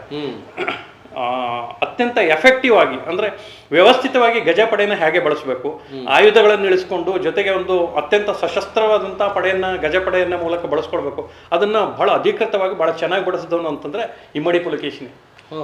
ಯಾಕಂದ್ರೆ ಆನೆಗಳು ಬೇಕಾದಷ್ಟಿದ್ವು ಎಲ್ಲ ಕಡೆ. ಅವಾಗೇನಂದ್ರೆ ಸ್ಟೇಟಸ್ ಸಿಂಬಲ್ ಆಗಿ ಸಾಕ್ತಾ ಇದ್ರು. ಅವ್ರ ಹತ್ರ 100 ಆನೆ ಇದೆ ಅಂತೆ, ಈ ಸಾಮ್ರಾಟ್ನ ಹತ್ರ 50 ಆನೆಗಳಿದೆ ಅಂತೆ, ಇವ್ರ ಹತ್ರ 2000 ಆನೆಗಳಿದೆ ಅಂತೆ. ಅದಕ್ಕೆ ಹೇಳ್ತಾನೆ, ಆನೆಗಳನ್ನ ಪಳಗಿಸಿದ್ರೆ ಅದರಷ್ಟು ದೊಡ್ಡ ಸೈನ್ಯ ಇನ್ಯಾವುದೋ ಅಲ್ಲ ಅಂತ. ಅದಕ್ಕೆ ಏನ್ ಮಾಡ್ತಾನೆ, ದಕ್ಷಿಣದ ಭಾಗದಲ್ಲಿ ದಾಳಿಗೊಳಿದಾಗ ಅವನು ಗಜಪಡೆಯನ್ನು ಬಳಸ್ಕೊಡ್ತಾನೆ. ಯಾಕಂದ್ರೆ ಆನೆಗಳಿಗೆ ವಿಶಾಲವಾದಂತ ಜಾಗ ಬೇಕು ಯುದ್ಧ ಮಾಡ್ಬೇಕು ಅಂದ್ರೆ. ಅದು ಇಕ್ಕಟ್ಟಾದ ಜಾಗದಲ್ಲಿ ಹೋಗಿ ಯುದ್ಧ ಮಾಡೋಂಥದ್ದಲ್ಲ, ಅದು ಕುದುರೆ ಹೋಗುತ್ತಲ್ಲಿ. ಸೊ ಈ ರೀತಿ ಅವನು ಸ್ಟ್ರಾಟಜಿಕಲ್ ಪ್ಲೇಗಳನ್ನು ಮಾಡ್ತಾ ಇದ್ದ. ಹಾಗಾಗಿ ಅಷ್ಟು ದೂರವನ್ನು ಕ್ರಮಿಸ್ತಾನ, ಅವನು ಬಿಡೋದಿಲ್ಲ. ಅಷ್ಟು ದೂರಗಳನ್ನ ಅಷ್ಟು ದಿನಗಳ ಕಾಲ ಅವನು ಹೇಳ್ತಾನೆ, ಒಂದು ಸೈನ್ಯ ಹೋಗಿ ರೆಡಿ ಆಗಬೇಕು ಅಂದ್ರೆ ನಾವು ಸ್ವಲ್ಪ ಹಿಂದೆನೇ ಇರೋಣ. ಯಾಕಂತಂದ್ರೆ ಎಷ್ಟೋ ಯುದ್ಧಗಳಲ್ಲಿ ಅದಕ್ಕೆ ಸಾರ್ಥ ಅಂತ ಹೇಳ್ತಾರೆ, ಸೈನ್ಯದ ಚಲನೆಗೆ ಸಾರ್ಥ ಅಂತ ಹೇಳ್ತಾರೆ. ಸೈನ್ಯ ಸಣ್ಣದಿದ್ದರೆ ಕೂಚು ಅಂತ ಹೇಳ್ತಾರೆ. ಕೂಚು ತುಕಡಿ ಕೂಚನ್ನ ಹೊರಡ್ತಾ ಇತ್ತು, ಕೂಚು ಹೊರಡ್ತಿದೆ ಅಂತ ಹೇಳ್ತಾ ಇರ್ತಿದ್ರು. ಇವನು ಹೇಳ್ತಿದ್ದು, ನಾವು ಸಾರ್ಥ ಹೋದಾದ ನಂತರ ಬರೀ ಹೋಗಿ ಹೋಗಿ ಬಳಲಿಯೇ ಎಷ್ಟೋ ಸೈನ್ಯಗಳು ಸೋತು ಹೋಗಿದ್ದಿದೆ ಇತಿಹಾಸದಲ್ಲಿ. ನಡೆದು ಅಲ್ಲಿ ಹೋಗಿ ಯುದ್ಧ ಮಾಡಕ್ ತಾಕತ್ತೆ ಉಳಿದಿರ್ತಲ್ಲ. ಅದಕ್ಕೆ ಹೇಳ್ತಾನೆ ಅವನು, ಸ್ವಲ್ಪ ಹಿಂದೆನೆ ನಮ್ಮ ಶಿಬಿರ ಹಾಕೋಣ. ಯಾಕಂದ್ರೆ ನಾವು ಮುಂದೆ ರೆಡಿಯಾಗಿ ಹೋಗ್ಬೇಕು ಅಂದ್ರೆ ವಿಶ್ರಾಂತಿ ಬೇಕು ಎಲ್ಲದಕ್ಕೂ, ಪ್ರಾಣಿಗಳಿಗೂ ಬೇಕು, ಮನುಷ್ಯರಿಗೂ ಬೇಕು. ಈ ರೀತಿ ತಾಂತ್ರಿಕ ಅಂಶಗಳಿಗೆ ಒತ್ತು ಕೊಡ್ತಾ ಇದ್ದ. ಅದ್ರ ನಂತರ ಅವನು ಪಲ್ಲವರ ಮೇಲೆ ಒಂದು ಯುದ್ಧಕ್ಕೆ ಇದನ್ನು ತಗೊಳ್ತಾನೆ. ಅಲ್ಲಿ ಹೋಗಿ ಒಂದು ಯುದ್ಧ ಮಾಡಿ ಅದನ್ನ ಗೆದ್ದು, ಅಲ್ಲಿ ಅವನಿಗೆ ಅವನ ಅಮಾತ್ಯರು ಹೇಳ್ತಾರೆ, ಯುದ್ಧ ಅಂತಂದ ಮೇಲೆ ಸಂಪೂರ್ಣ ನಾಶನೇ. ಇವನ ಮಗನನ್ನಾದ್ರೂ ಯಾಕೆ ಬಿಡಬೇಕು? ಯಾಕಂದ್ರೆ ಅಮಾತ್ಯರದ ಏನಂದ್ರೆ ಸಿಂಹಾಸನ ರಕ್ಷಣೆ ಅತ್ಯಂತ ಕಟಿಬದ್ಧರಂತೆ. ದಾಶಭಟ ಅನ್ನುವಂಥವ್ರು ಬಹಳ ಅದ್ಭುತವಾದ ಕೆಲಸ ಮಾಡ್ತಾನೆ. ಇಮ್ಮಡಿ ಪುಲಕೇಶಿ ಹಿಂದೆ ನಿಂತುಕೊಂಡು. ಅವನು ಕೀರ್ತಿವರ್ಮನ ಕಾಲದಿಂದ ಹುಡುಗನಾಗಿ ಅಲ್ಲೇ ಬೆಳೆದಿರುವಂತವನು. ಅವನು ಮದುವೆನೂ ಆಗಿರೋದಿಲ್ಲ. ಅದಕ್ಕೋಸ್ಕರ ಅವ್ನು ಹೇಳಿರ್ತಾನೆ, ರಾಜವಾಡೆನ ಪ್ರವೇಶ ಮಾಡ್ಬೇಕಾದ್ರೆ ಪ್ರಾಣನ ಬಾಗಿಲಿಗೆ ತೂಗು ಹಾಕಿಬಿಟ್ಟು ಒಳಗೆ ಬರುತ್ತೇನೆ, ರಾಜನವರಿಗೆ ಯಾರು ತಲುಪಬೇಕಂದ್ರೆ ಮೊದಲು ದಾಶಭಟನ ಹೆಣ ಬೀಳ್ಬೇಕು ಅಂತ. ಇದು ಅವನ ಇದಾಗಿರುತ್ತೆ. ಹಾಗಾಗಿ ಅಲ್ಲಿ ಹೇಳ್ತಾನೆ ಅವನು, ಮುಗಿಸಿಬಿಡೋಣ ಪಲ್ಲವರನ್ನಂತ. ಅವಾಗ ಅಂದ್ರೆ ಇಮ್ಮಡಿ ಪುಲಕೇಶಿಯ ವ್ಯಕ್ತಿತ್ವ ಎಂಥದಿತ್ತು ಅಂದ್ರೆ ಹೇಳ್ತಾನೆ ನಾನು, ಅಬಾಲರು, ವೃದ್ಧರು, ಮಹಿಳೆಯರು, ಗಾಯಗೊಂಡವ್ರ ಮೇಲೆ ಕತ್ತಿ ಎತ್ತಿದ್ರೆ ನೀವು ಕಳಿಸಿರುವಂತ ಶಿಕ್ಷಣಕ್ಕೆ ನಾನು ಅವಮಾನ ಮಾಡ್ದಂಗಾಗತ್ತೆ. ಆ ಹುಡುಗನ ಏನ್ ಮಾಡೋದು, ಅವನನ್ನೇ ರಾಜ ಮಾಡಿ ಬಿಟ್ಟು ಬಿಡೋಣ ಇಲ್ಲಿಗೆ. ಯಾರನ್ನ? ನರಸಿಂಹವರ್ಮನ್ನ ಬಿಟ್ಟು ಬಂದು. ಎಂತ ತಪ್ಪು ಅಂದ್ರೆ, ಎಂತ ಕ್ಷಮೆ, ಎಷ್ಟು ಬೆಲೆ ಕಟ್ಟಬೇಕಾಗಿರುತ್ತೆ. ಅದಕ್ಕೆ ನಾನು ಅಲ್ಲಿ ಬರ್ದಿದ್ದೀನಿ, ಅದು ಮಾಡಿರೋ ಮೊದಲನೇ ತಪ್ಪು ಅವನು. ಇಮ್ಮಡಿ ಪುಲಕೇಶಿ 2 ತಪ್ಪುಗಳನ್ನು ಮಾಡ್ತಾನೆ ಇಂಥದ್ದು. ಒಂದು ಮಂಗಳೇಶನ್ ಮಗನ ಕ್ಷಮಿಸಿದ್ದು, ಇಲ್ಲಿ ಇವನು ಮಗನನ್ನು ಬಿಟ್ಟಿದ್ದು. 2 ತಪ್ಪುಗಳು ಅವನ ಕೊನೆ ಕಾರಣ ಆಗುತ್ತೆ. ಇಡೀ ಇಲ್ಲದ್ರೆ ಅವನ ಜೀವನದಲ್ಲಿ ಸೋಲೆ ಕಾಣಲಿಲ್ಲ ಅವನು. ಅದು ಅವನು ಎಂತ ಇದನ್ನಂತಂದ್ರೆ, ಅವನ ಮಕ್ಕಳಾಗ್ಲಿ, ತಮ್ಮಂದ್ರಾಗ್ಲಿ, ಉಳಿದವರಾಗ್ಲಿ ಅವ್ರು ಹೇಳ್ಬಿಟ್ಟಿರ್ತಾರೆ, ಚಕ್ರಾಧಿಪತಿ ಅಥವಾ ಈ ಒಂದು ಸಾಮ್ರಾಟ ಅಂದ್ರೆ ಇಮ್ಮಡಿ ಪುಲಕೇಶಿ ಮಾತ್ರ. ನಾವೆಲ್ಲ ಅದಕ್ಕೆ ಸರಿಸಮಾನರಲ್ಲ. ಅದನ್ನ ನಾವು ಲಕ್ಷ್ಯ ವಹಿಸೋಕ್ಕೂ ಸಾಧ್ಯ ಇಲ್ಲ. ಯಾಕಂದ್ರೆ ಅವನ ಮಗನಾದ ಒಬ್ಬ ವಿಕ್ರಮಾದಿತ್ಯ ಅಂತ ಇರ್ತಾನೆ, ಇವನ 3ನೇ ಮಗ. ಅತಿ ದೊಡ್ಡ ಸಾಮ್ರಾಟ ಅವನು, ನಂತರದಲ್ಲಿ ಬರುವಂತವನು, ಜೊತೆಗೆ ಅತ್ಯಂತ ವೀರ. ಅವನನ್ನ ಇಮ್ಮಡಿ ಪುಲಕೇಶಿ ಎಷ್ಟು ಹಿಡಿದಿಟ್ಟಿರ್ತಾನಂದ್ರೆ, ಅಕಸ್ಮಾತ್ ಅವನನ್ನ ಸಾಮ್ರಾಜ್ಯದ ಎಲ್ಲೆಯಿಂದ ಹೊರಗಡೆ ಏನಾದ್ರು ಬಿಟ್ರೆ ಇವನೊಂದು ಎಲ್ಲೇ ಸ್ಥಾಪಿಸಿರ್ತಾನೆ, ಪೂರ್ವದಿಂದ ಪಶ್ಚಿಮ, ಕೆಳಗಡೆ ಪಲ್ಲವರು, ಮೇಲ್ಗಡೆ ಹರ್ಷವರ್ಧನ, ಇದು ನರ್ಮದಾ ನದಿಯ ತೀರ. ಈಗ ಅದನ್ನ ನಾವು ಕ್ರಾಸ್ ಮಾಡಬಾರ್ದು. ಯಾಕಂದ್ರೆ ಒಂದು ಒಪ್ಪಂದ ಆಗಿರುತ್ತೆ, ಇಲ್ಲಿವರೆಗೆ ನಾನು ಇರ್ತೀನಿ, ನೀನು ಆ ಕಡೆ ಇರು, ಒಂದು ಸ್ನೇಹ ಅಂತ ಅನ್ನೋದು. ಈ ಮಗ ಎಷ್ಟು ಇದನ್ನ ಮಹತ್ವಾಕಾಂಕ್ಷಿ ಆಗಿರ್ತಾನಂದ್ರೆ, ನರ್ಮದಾ ನದಿನೂ ದಾಟಿ ಹೋಗಿ ಹೊಡೆದು ಬಿಡೋಣ ಅನ್ನೋ ಒಂದು ಮಟ್ಟಕ್ಕೆ ಇರ್ತಾನೆ. ಕೊನೆವರೆಗೂ ಅವನು ವಾತಾಪಿದ ಹೊರಗೆ ಬಿಡೋದಿಲ್ಲ. ಅವನನ್ನು ಅಂಥ ವೀರ ಅವನಿಗೆ ಇವನಿಗೆ ಕಂಟ್ರೋಲ್ ಮಾಡೋಕ್ಕಾಗಲ್ಲ ಅಂತ ಅವ್ನು ಗೊತ್ತಿರುತ್ತೆ. ಅವನ ಹತ್ರ ಎಂಥ ಬಲ ಇದೆ ಅಂತ. ಅವನು ಮತ್ತೆ ಬಹುಶಃ ಭಾರತದ ಇತಿಹಾಸದಲ್ಲಿ ಅತಿ ಹೆಚ್ಚು ಎತ್ತರ ಮತ್ತು ಬಲಾಢ್ಯ ಅಂದ್ರೆ ವಿಕ್ರಮಾದಿತ್ಯ. ಹತ್ರ 7 ಅಡಿ ಇರ್ತಾನಂತ. ಅವನ ಬಗ್ಗೆ ಮೊನ್ನೆ ಸದ್ಯದಲ್ಲಿ ಬರ್ತಾ ಇದೆ. ಅಂತ ಬಲಾಢ್ಯನಾದವನಿಗೆ ನಮ್ಮ ಯಾವಾಗ ಕೊಡ್ತೀರಿ ಸರ್? ನಮಗೆ ಡಿಸೆಂಬರ್ ಅಲ್ಲಿ ಕೊಡೋಣ ಅಂತ ಯೋಜನೆ ಇದೆ. ಅವನಿಗೆ ಬಲಾಢ್ಯ. ನಮ್ಮ ಸಹಜ ತಳಿಯ ಕುದುರೆಗಳು ಸಾಲ್ತಿರ್ಲಿಲ್ಲ ಅಂತ ಸಮರಖಂಡದ 2 ಜೋಡಿ ಕುದುರೆಗಳನ್ನು ಬಳಸ್ತಿದ್ನಂತ ಅವನು. ಯುದ್ಧದಲ್ಲಿ ಕುದುರೆಗಳನ್ನು ಸಹಿತ ಬದಲು ಮಾಡ್ಬೇಕಾಗ್ತಿತ್ತು, ಯಾಕಂದ್ರೆ ಅವನನ್ನು ಹೊರಬೇಕಲ್ಲ. ಜೊತೆಗೆ ಅಷ್ಟು ಭಾರದ ಆಯುಧಗಳು ಒಂದು. ಅಂತವನನ್ನ ಕಾಯ್ದಿರ್ತಾನೆ. ಅವನು ಸಹಜವಾಗಿ ಸಿಂಹಾಸನಕ್ಕೆ ಬರ್ಬೇಕಾಗಿರುತ್ತೆ. ಅದು ಸಾಕಷ್ಟು ರಾಜಕೀಯ ಪಲ್ಲಟಗಳನ್ನ ಕಾಣಿಸ್ಕೊಂಡು ನಡೆಯುತ್ತೆ. ಹೌದೌದೌದು ಸರ್. ಈಗ ನಾವು ಈ ನರ್ಮದಾ ನದಿ ತೀರದ ಹರ್ಷವರ್ಧನನ ಯುದ್ಧ, ಅದನ್ನು ನೀವು ಸ್ವಲ್ಪ ಈಗ ನಮ್ಮ ವೀಕ್ಷಕರಿಗೆ ಎಕ್ಸ್ಪ್ಲೈನ್ ಮಾಡೋದಾದ್ರೆ, ಪುಲಕೇಶಿಯ ಮಹತ್ವಾಕಾಂಕ್ಷೆ ಇವನನ್ನು ಅಲ್ಲಿವರೆಗೆ ತಗೊಂಡೋಯ್ತು, ಹರ್ಷವರ್ಧನನ ದುರಾಸೆ ಅವನನ್ನು ದಕ್ಷಿಣಕ್ಕೆ ಕರ್ಕೊಂಡ್ಬಂತು, ಅಲ್ಲಿಂದ ಎಲ್ಲಿಂದ ಶುರುವಾಯ್ತಿದ್ದು ಸರ್? ಆ್ಯಕ್ಚುಲಿ ಪುಲಕೇಶಿ ಏನು ಪೂರ್ವದಿಂದ ಪಶ್ಚಿಮದ ತೀರದವರೆಗೆ ಒಂದು ನಿರ್ಮಿಸ್ಕೊಂಡ್ಬಿಡ್ತಾನೆ ಹೆದ್ದಾರಿ. ಒಂಥರ ಬ್ರ್ಯಾಂಡ್ ಅದು. ಇಲ್ಲಿಂದ ಈ ಪೂರ್ವ ತೀರನೂ ನಂದೆ, ಪಶ್ಚಿಮ ತೀರನೂ ಎರಡೂ ನಂದೆ ನಂದೇ ಅಂತ. ಸಮುದ್ರ ತೀರದಿಂದ ಇನ್ನೊಂದು ಸಮುದ್ರದವರೆಗೆ. ಜೊತೆಗೆ ಏನಂದ್ರೆ ಈ ಕಡೆ ಬಂದ್ರೆ ನವಸಾರಿವರೆಗೆ ಹೋಗಿರ್ತಾನೆ, ಅಲ್ಲಿ ಮಾಳವರು ಇರ್ತಾರೆ, ಭೋಜರು ಇರ್ತಾರೆ, ಅವ್ರನ್ನೆಲ್ಲ ಗೆದ್ದಿರ್ತಾನೆ. ಇಲ್ಲಿ ಕಳಿಂಗದ ಕಟಕರು ಇರ್ತಾರೆ, ಅಂದ್ರೆ ಹೆಚ್ಚು ಕಡಿಮೆ ಇವತ್ತಿನ ಗುಜರಾತ್, ಮಧ್ಯಪ್ರದೇಶದ ಕೆಳಗಡೆ ಭಾಗ, ವಿಶಾಖಪಟ್ಟಣ, ಆಂಧ್ರ ಪ್ರದೇಶದ ವೆಂಗಿ, ಶ್ರೀಶೈಲ ಬಹಳ ಸ್ಟ್ರಾಟಜಿಕ್ ಪಾಯಿಂಟ್ ಆ ಟೈಮಿಗೆ. ಒಂದು ಕೆಳಗಿಳಿದ್ರೆ ಇವರು, ಮೇಲ್ಗಡೆ ಹೋದ್ರೆ ಅವರು, ಇದನ್ನ ಹಿಂಗೆ ಮ್ಯಾನೇಜ್ ಮಾಡೋದು ಅನ್ನೋದ್ರಲ್ಲಿ ಸಾಕಷ್ಟು ಗುದ್ದಾಟಗಳಾಗಿದೆ. ಶ್ರೀ ಪರ್ವತ ಅಂತ ಇದ್ರು ಅದಕ್ಕೆ. ನಂತರ ಪಲ್ಲವರು, ಅವ್ರನ್ನು ಗೆದ್ದಾಗ್ಬಿಟ್ಟಿರುತ್ತೆ. ಪಲ್ಲವರು ಯಾವಾಗ ಹಿಡಿತಕ್ಕೆ ಬರ್ತಾರೆ ಅವನು ಕೆಳಗಿನವ್ರನ್ನ ಮುಟ್ಟೋದೇ ಇಲ್ಲ, ಯಾಕೆಂದ್ರೆ ಅವರು ಪಲ್ಲವ್ರ ಜೊತೆಗಿದ್ದರಿಂದ ಎಲ್ಲವೂ ನಂದೇ ಸ್ವಾಧೀನ ಅಂತ, ಮತ್ತೆ ಅವ್ರನ್ನ ಹೋಗಿ ಗೆಲ್ಲುವಂಥದ್ದು ಏನೂ ಇರೋದಿಲ್ಲ ಅವ್ರಿಗೆ, ಇನ್ನವ್ರು ಯಾರು ಮೇಲ್ ಬರೋದಿಲ್ಲ. ಇಷ್ಟೆಲ್ಲ ಆದಾಗ ಸಾಕಷ್ಟು ವರ್ಷಗಳ, ಸುಮಾರು 1 ದಶಕಗಳ ಕಾಲ ಅವನು ಯುದ್ಧನೇ ಮಾಡೋದಿಲ್ಲ. ಮಧ್ಯದಲ್ಲಿ ನೀವು ಅವನ ಕಾಲಾವಧಿಯನ್ನು ನೀವು ನೋಡಿದರೆ, ಪುಸ್ತಕದಲ್ಲಿ ಹಾಕಿದ್ದೆ ನಾನು, ಆ ಸಂದರ್ಭದಲ್ಲಿ ಸಮಾಜದಲ್ಲಿ ಆಗಬೇಕಾದಂಥ ಬದಲಾವಣೆಗಳು, ಅವನನ್ನ 3 ಮಹಾರಾಷ್ಟ್ರಗಳ ಸಾಮ್ರಾಟ ಅಂತ ಕರೀತಾರೆ. ಇದು ಕನ್ನಡಿಗರದ್ದು ನಮ್ಗೆ ಗೊತ್ತಿರಬೇಕು. ಮಹಾರಾಷ್ಟ್ರ ಅಂದ್ರೆ ಈಗಿನ ಮಹಾರಾಷ್ಟ್ರ ಅಲ್ಲ, ಮಹಾರಾಷ್ಟ್ರ ಅಂದ್ರೆ ತುಂಬಾ ದೊಡ್ಡ ರಾಷ್ಟ್ರ ಅಂತ. ಒಂದು ರಾಷ್ಟ್ರ ಅಂದ್ರೆ ಏನು ಅಂತ ಇಲ್ಲ, ಅದೇ ಅವರ ದೃಷ್ಟಿಲಿ ಮಂಡಲಗಳು, ಕಂಪಣ, ಮತ್ತೆ ಅಂದ್ರೆ ನೇರವಾಗಿ ಹೇಳ್ಬೇಕು ಅಂದ್ರೆ ಒಂದು ಮಹಾರಾಷ್ಟ್ರದಲ್ಲಿ ಕನಿಷ್ಠ 66,000 ಹಳ್ಳಿಗಳು, ಹೈಯೆಸ್ಟ್ 99,000 ಹಳ್ಳಿಗಳು, ಅಷ್ಟು ಒಂದು ಕಡೆ ಗುಂಪಿದ್ರೆ ಅದು ಒಂದು ಮಹಾರಾಷ್ಟ್ರ ಅಂತ. ಇವನು ಅಂತ 3 ಮಹಾರಾಷ್ಟ್ರಗಳನ್ನ ಮಾಡ್ಕೊಂಡಿರ್ತಾನೆ, 3 ಭಾಗಗಳು. ಪೂರ್ವದಲ್ಲಿ ಒಂದು ಮಹಾರಾಷ್ಟ್ರ, ಪಶ್ಚಿಮದಲ್ಲಿ ಒಂದು ಮಹಾರಾಷ್ಟ್ರ, ದಕ್ಷಿಣದಲ್ಲಿ ಒಂದು ಮಹಾರಾಷ್ಟ್ರ. ಈ ಎಲ್ಲದರಲ್ಲೂ ಅವರೇಜ್ ತಗೊಂಡ್ರೆ ನಿಮ್ಗೆ ಹತ್ರ ಅದಕ್ಕೆ ಹೇಳ್ತಾರೆ 90,000 ಚಿಲ್ಲರೆ ಹಳ್ಳಿಗಳಿದ್ರೆ ಮಾತ್ರ ಮಹಾರಾಷ್ಟ್ರ ಅನ್ನೋದು ಚಾಲ್ತಿಗೆ ಬಂದ್ಬಿಟ್ಟಿರುತ್ತೆ. ಅಷ್ಟು ದೊಡ್ಡ ಸಾಮ್ರಾಜ್ಯ ಕಟ್ಕೊಂಡಿರ್ತಾನ. ಇದು ಕ್ರಮೇಣ ಏನಾಗತ್ತಂದ್ರೆ ಉತ್ತರಕ್ಕೆ ಸುದ್ದಿ ಹೋಗುತ್ತೆ, ಇಲ್ಲಿ ಈ ತರದ ವಿದ್ಯಮಾನ ನಡೆದಿದೆ, ಯಾವ ರೀತಿಯ ಮಾಹಿತಿಗಳು ಇದು ಆಗ್ತಾ ಇಲ್ಲ. ನಿಲ್ಸ್ಬೇಕಾ? ಇಲ್ಲ, ಉತ್ತರಕ್ಕೆ ವಿದ್ಯಮಾನ ಹೋಗುತ್ತಲ್ಲ, ಅದಕ್ಕೇನಾಗತ್ತೆ, ಅಲ್ಲಿ ಹರ್ಷವರ್ಧನನ ಇದು ನಡೆದಿರುತ್ತೆ. ಹರ್ಷವರ್ಧನ ಅತಿ ದೊಡ್ಡ ಸಾಮ್ರಾಟ. ಯಾಕೆ ಅಂತಂದ್ರೆ ಬಹಳ ಅವನಿಗೆ ಅವನದು ಕೂಡ ಇತಿಹಾಸ ಎಷ್ಟು ಚೆನ್ನಾಗಿದೆ ಅಂದ್ರೆ, ನೀವು ನಮಗೆ ಇತಿಹಾಸನ ಯಾಕೆ ನೋಡ್ಬೇಕು ಅಂತಂದ್ರೆ, ಬಹಳ ಸಣ್ಣ ಸಣ್ಣ ಕಾರಣಗಳಿಗೆ ದೊಡ್ಡ ಸಾಮ್ರಾಟರಾದರು ಇವರೆಲ್ಲ. ಹರ್ಷವರ್ಧನಿಗೆ ಅವನ ತಂದೆಯ ವಿಷಯವಾಗಿ, ಅವನ ಸಹೋದರನ ವಿಷಯವಾಗಿ ಅವನ ರಾಜಕಾರಣಕ್ಕೆ ಇಳಿದವನು ಹೊರತಾಗಿ ಅವನು ಸಾಮ್ರಾಜ್ಯ ಆಗಬೇಕು ಅಂತಾನೆ ಬಂದಿರಲಿಲ್ಲ. ಅವನಿಗೆ ಯೋಚನೆನೇ ಬಂದಿರಲಿಲ್ಲ. ಕುಟುಂಬದ ಮೇಲೆ ಆಗಿರುವಂತ ಒಂದು ಸಣ್ಣ ಹಲ್ಲೆ ಅವನನ್ನು ಎಂತ ಪ್ರೇರೇಪಣೆ ಮಾಡುತ್ತಂದ್ರೆ, ನಾನು ಬದುಕಿರುವಾಗಲೂ ನಮ್ಮ ಕುಟುಂಬದ ಮೇಲೆ ಯಾವ ಹಲ್ಲೆನೂ ಆಗ್ಲೇಬಾರ್ದು, ಒಂದೋ ನನ್ನ ಹತ್ರ ಯುದ್ಧ ಮಾಡಿ ಗೆಲ್ಲಬೇಕು, ನನ್ನನ್ನು ಸೋಲಿಸ್ಬೇಕು. ಗಾಂಧಾರದ ತುದಿಯವರೆಗೆ ಹೋಗ್ಬಿಡ್ತಾನ ಅವನು, ಕಾಶ್ಮೀರ, ಗಾಂಧಾರ, ಹಿಮಾಚಲ, ಅಲ್ಲಿವರೆಗೆ. ಅವನು ಇರೋಷ್ಟು ಕಾಲು ಹರ್ಷವರ್ಧನ ಡೈನಾಸ್ಟಿ ಅಂತ ಅಂದ್ಬಿಟ್ಟು, ಪ್ರಭಾಕರ ವರ್ಧನ ಮಗ ಅವನು. ಅದೆಲ್ಲ ಆಗಿ ಅವನು ಸಾಮ್ರಾಜ್ಯ ಸ್ಥಾಪಿಸ್ಕೊಂಡ, ಅವನು ನಡೀತಾ ಇತ್ತು. ಈ ಸುದ್ದಿಗಳು ಹೋಗ್ತಿರುತ್ತಲ್ಲ, ಅಲ್ಲಿ ಸುದ್ದಿ ಕೊಡ್ತಾರೆ, ದಕ್ಷಿಣದಲ್ಲಿ ಒಬ್ಬನಿದ್ದಾನೆ, ಅವನಿಗೆ ಚಕ್ರವರ್ತಿ ಸಾಮ್ರಾಟ ಅಂತಾರೆ, ಇಷ್ಟು ದೊಡ್ಡ ಸಾಮ್ರಾಜ್ಯ ಇದೆ. ಇಲ್ಲೊಂದು ವಿಷಯ ಇದೆ, ಇಮ್ಮಡಿ ಪುಲಕೇಶಿಗೆ ಹಾಗಿದ್ರೆ ಇಷ್ಟು ದೊಡ್ಡ ಸಾಮ್ರಾಜ್ಯವನ್ನು ಬೆಳೆಸುವಂತ ಅವಶ್ಯಕತೆ ಏನಿದೆ, ನಾನು ಗೆದ್ದೆ, ಇನ್ಯಾರನ್ನಾರ ಕೊಂದೆ, ಮುಗಿದೋಯ್ತು ಅಂತ ಅವಾಗ ಹೇಳ್ತಾನ ಅವನು. ದಕ್ಷಿಣ ಅಂತಂದ್ರೆ ಪಲ್ಲವರನ್ನ ಸಾಮ್ರಾಟರು ಅಂತಾರೆ, ಸಾಮ್ರಾಜ್ಯ ಅಥವಾ ಸಾಮ್ರಾಟರು ಅಂತಾರೆ, ಚೋಳರನ್ನ ಸಾಮ್ರಾಟರು ಅಂತಾರೆ, ಚೇರರನ್ನ ಸಾಮ್ರಾಟರು ಅಂತ ಗುರುತಿಸ್ತಾ ಇದ್ದಾರೆ, ಮಾಳವರನ್ನ ಸಾಮ್ರಾಟರು ಅಂತ ಗುರುತಿಸ್ತಿದ್ದಾರೆ. ಆದ್ರೆ ಚಾಲುಕ್ಯರನ್ನ ನಮ್ಮನ್ನು ಸಾಮ್ರಾಟರು ಅಂತ ಗುರುತಿಸ್ತಾ ಇಲ್ಲ. ಇನ್ನು ಭಾರತ ವರ್ಷದಲ್ಲಿ ಸಾಮ್ರಾಜ್ಯ ಸ್ಥಾಪನೆ ಆಗಬೇಕು ಅಂದ್ರೆ ಅಷ್ಟು ದೊಡ್ಡ ಸಾಮ್ರಾಜ್ಯ ನನ್ನದಾಗಬೇಕು. ಎಷ್ಟು ಅಂದ್ರೆ ಪಲ್ಲವರಿಗಿಂತಲೂ ದೊಡ್ಡದಾಗಿರ್ಬೇಕು ನಂದು. ಇಂಥ ಆ ಒಂದು ದೊಡ್ಡ ಆಸೆ ಅವನಿಗೆ, ಅಷ್ಟು ದೊಡ್ಡದು. ಅದು ಅವನ ತಂದೆಯ ಮಹತ್ವಾಕಾಂಕ್ಷೆ ಕೂಡ ಆಗಿರುತ್ತೆ. ನಮ್ದು ಚಾಲುಕ್ಯ ಮನೆತನ ಅಂತಂದ್ರೆ ಅದು ಕುಂತಳನ್ನು ಎಷ್ಟು ದೊಡ್ಡಕ್ಕೆ ಬೆಳೆಸಬೇಕು ಅಂದ್ರೆ ಇಂಥ ಸಾಮ್ರಾಟ ಬರಲೇ ಇಲ್ಲ ಅನ್ಬೇಕು, ಅಷ್ಟು ದೊಡ್ಡದು ಗೆದಿಯಕ್ಕೆ ಸಾಧ್ಯನೇ ಇಲ್ಲ ಅಂತ. ಯಾಕಂದ್ರೆ ಅವಾಗಿನ ಕಾಲದಲ್ಲಿ ಹೇಗಿತ್ತು ಅಂದ್ರೆ, ಒಂದು ಸಾಮ್ರಾಜ್ಯನ ಗೆದ್ದ ನಂತರ ಮತ್ತೊಂದ್ಸಲ ಅಲ್ಲಿ ಹೋಗಕ್ಕೆ ಆಗ್ತಾ ಇರಲಿಲ್ಲ ರಾಜರುಗಳಿಗೆ, ಅಷ್ಟು ವಿಶಾಲವಾದಂತ ಭೂಪ್ರದೇಶನ ಗೆದ್ದುಬಿಟ್ಟಿದ್ರು. ಸೊ ಒಂದ್ಸಲಿ ಹೋಗಿ ಬಂದ್ರೆ ಇನ್ನೊಂದ್ಸಲಿ ಮುಗಿದೋಗ್ಬಿಡ್ತಾಯಿತ್ತು. ಅಂಥದ್ರಲ್ಲಿ ಇಡೀ ಸಾಮ್ರಾಜ್ಯದ ತೀರಗಳನ್ನ ಸಂಚರಿಸಿದವನು ಅಂತಂದ್ರೆ ಇಮ್ಮಡಿ ಪುಲಕೇಶಿ ಮಾತ್ರ. ಪ್ರತಿ ಸಾಮ್ರಾಜ್ಯದ ಅಂಚುಗಳನ್ನ ದರ್ಶಿಸಿ ಬಂದು ಮಧ್ಯದಲ್ಲಿ ಪಟ್ಟಾಭಿಷೇಕನ ಇವನು ಪುಲಕೇಶಿ ಮಹಾರಾಜ ವಾತಾಪಿಯಲ್ಲಿ ಇದ್ದಿದ್ದಕ್ಕಿಂತ ಈ ಸುತ್ತಿ ಹೊರಗಡೆ ಇದ್ದಿದ್ದೇ ಜಾಸ್ತಿ. ಸೊ ಹಾಗಾಗಿ ಮೊದಲ ವರ್ಷಗಳಲ್ಲಿ ಏನು ಇಷ್ಟು ಎಲ್ಲ ಮಾಡ್ಕೊಂಡು ಬಂದ ನಂತರ ಅವನ ಉದ್ದೇಶ ಕೇಳ್ತಾನ, ನೀನ್ ಯಾರನ್ನ ಗೆಲ್ಲಬೇಕಿದೆ ಅಂತಂದಾಗ ಮಾತ್ರ ಕೇಳ್ತಾನ ಅವನು. ಉತ್ತರದವರು ಇಡೀ ಭರತ ವರ್ಷ ಈ ವಿಶ್ವದಲ್ಲಿ ಮುಂದೊಂದಿನ ಏನಂದ್ರೆ ಚಾಲುಕ್ಯರ ಸಾಮ್ರಾಟ ಅಂತ ನಮ್ಮನ್ನು ಗುರುತಿಸ್ಬೇಕು. ಯಾರೋ ಒಬ್ರು ಇಮ್ಮಡಿ ಪುಲಕೇಶಿ ಅಂತ ರಾಜ ಇದ್ದ ಅಂತಲ್ಲ, ಅದಕ್ಕಾಗಿ ಅಷ್ಟು ದೊಡ್ಡ ಸಾಮ್ರಾಜ್ಯ ನನ್ನ ಮಹತ್ವಾಕಾಂಕ್ಷೆ. ಅಷ್ಟೆಲ್ಲ ಬೆಳೆಸ್ಕೊಂಡು 10 ವರ್ಷಗಳ ಕಾಲ ಅಲ್ಲೇನಾಗುತ್ತೆ, ಅವಾಗಿನ ಕಾಲದಲ್ಲಿ ವಲಸೆಗಳಿದ್ದು, ಕಾರ್ಮಿಕ ವಲಸೆ, ಬ್ರಾಹ್ಮಣ ವಲಸೆ. ಸಾಮಾನ್ಯವಾಗಿ ಬ್ರಾಹ್ಮಣ ವಲಸೆ ಬಹಳ ದೊಡ್ಡ ಪ್ರಭಾವ ಬೀರಿದಂತ ಕಾಲಾವಧಿಗಳಿದಾವೆ. ಯಾವಾಗ ಬ್ರಾಹ್ಮಣ ವಲಸೆ ನಡೆದಿದೆ ಅವಾಗೆಲ್ಲ ಇತಿಹಾಸ ಬದಲಾಗಿದೆ ನಮ್ಮ ಇತಿಹಾಸದಲ್ಲಿ.